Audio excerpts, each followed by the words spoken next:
उसके लिए ये स्वर्ग भी नरक के समान है।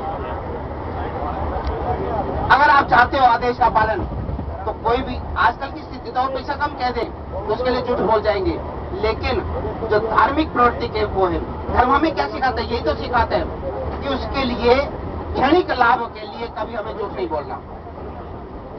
क्षणिक लाभ तो मिल जाएगा हमें झूठ बोल करके या कुछ कह करके, लेकिन अंतोगत्वा हमारा क्या हाल होगा ये हम भली भांति जानते हैं। तो उन्होंने कहा कि नहीं, उन्होंने कहा कि उसका उपाय क्या किया जाए। कहने लगे कि चलो लखनलाल जी को भेज दो। लखनलाल जी भी राम जी का साथ छोड़ के तैयार नहीं। कहने लगे चलो भरत शत्रुघ्न वहीं पे रह जाए और ये दोनों वापस चले जाए। मैं कहा कि ये भी नहीं हो सकता कि फिर मत आए वहां पर। तो उन सब जो गुरुजनों ने बानी कही, जो सचिव ने बानी कही, जो राम जी का मत आया, जब भरत जी का मत आया, वो सारे मतांतर जितने भी थे वो सारा वर्णन उन दूतों ने जाकर के मिथिलापुरी के अंदर बता दिया गया। और जब कोई ऐसा निर्णय ना हो पा रहा हो कि क्या हो, तो इस बात को जान करके मिथिलापुरी जो उनसे थी वो सारे व्याकुल हो गए। इस कारण से व्याकुल हुए कि धीर दरज करी भरत बढ़ाई, लिए सुबट साहनी बोलाई। धरपुर देश काके रखवारे, है गए रथ बहु जान सवारी।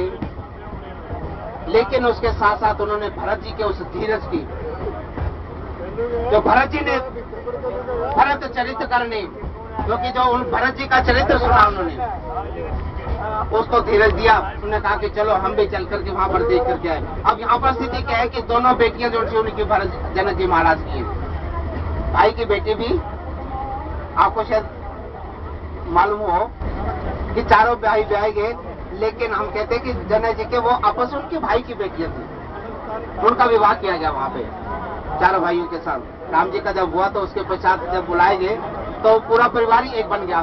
तो भाई की बेटी भी अपनी बेटी है, तो उनकी अपनी बेटी की दोनों बेटियां, एक बेटी को तो राज मिल रहा है और एक बेटी अलग हो रही है। जो उस परिप्रेक्ष्य के अंदर आए, तो संचालक महोदय ने कहा उस परिप्रेक्ष्य के अंदर आए तो दोनों बेटियां अलग अपनी अपनी हैं, परिवार वही है उनका ही है। तो अब एक बेटी के प्रति जैसे एक दुविधा पिता के लिए कई बार हो जाती है, एक जैसा कि आप सुनते हैं कि एक पिता की दो पुत्रियां थी, एक कुम्हार के यहाँ भी आई गई और एक किसान के यहाँ भी आई गई।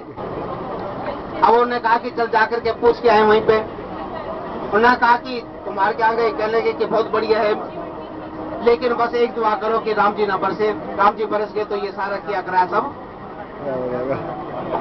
और किसान के यहाँ गए तो उन्होंने कहा कि और तो सब कुछ बढ़िया है कि राम जी बरस जाए।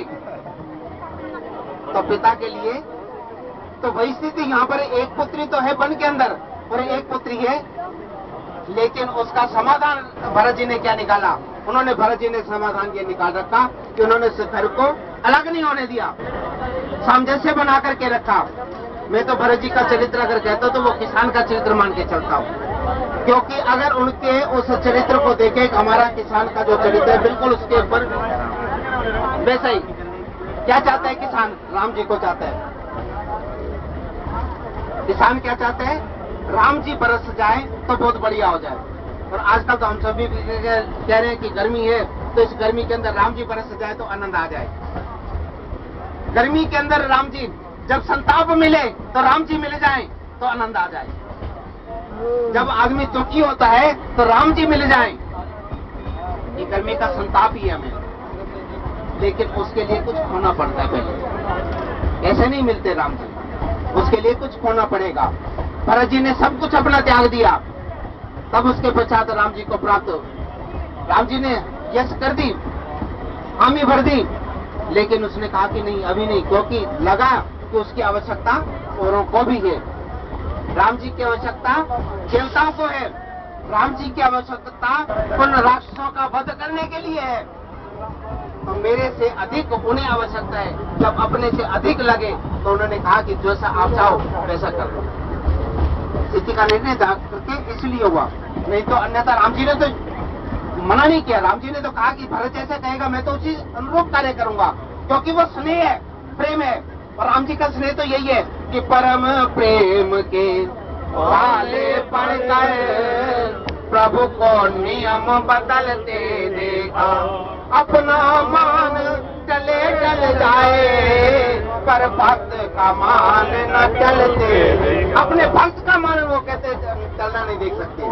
भक्त जो चाहेगा मैं वैसे करने को तैयार हूँ, बेशक मुझे ये लग जाए कि पिता के वचनों को तोड़ दिया, लेकिन भाई का प्रेम ऐसा है, मेरे भक्त का प्रेम ऐसा है, उसके लिए मैं उसको तोड़ने के लिए भी तैयार हूँ। लेकिन भाई भी ऐसे हैं आजकल, उसमें वो कहते कि नहीं, प्रभु को इसलिए मजबूर नहीं करते।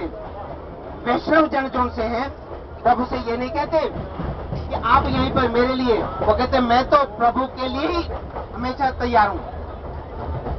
प्रभु तो तैयार है आने को, लेकिन कहते नहीं, मैं उस छवि को देखूंगा जिस हाल में रखे। मांगते भी नहीं, हम तो कहते हैं कि लोग तो बड़ा सुंदर ये कहते हैं कि अगर मांगना है तो किससे मांगो, संसार से मत मांगो, भगवान से मांगो।